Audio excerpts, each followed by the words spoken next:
I don't know about you, but I'm a huge fan of beef ribs. And when I say beef ribs, I mean beef back ribs. These are the ribs that come off the prime rib, typically, if you were to buy a whole standing rib roast. The ribs that are underneath are the back ribs.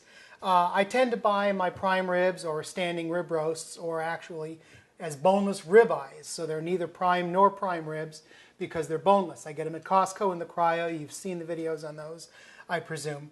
So I often am on the lookout for good beef back ribs. And you got to be very careful when you buy these things because there's good ones and then there's bad ones. The cheap ones are invariably bad.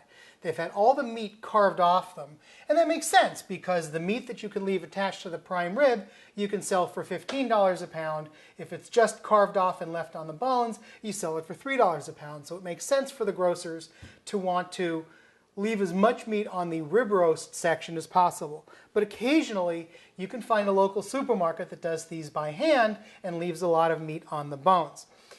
You'll find them frozen often for under $2 a pound, $1.30, $1.40 a pound. And if you look, you'll see that all the meat has been taken off between the ribs, and in fact, you can almost see through them.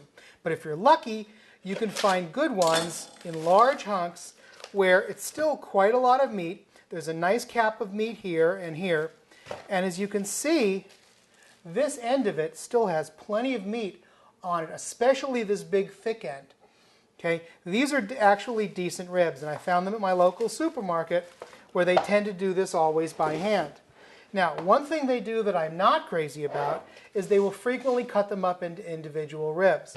That's not bad, but it's not as good as if it's an entire side of ribs because they tend to not stay quite as juicy. The benefit is if you like it crusty on all the sides, well, it's already cut apart for you.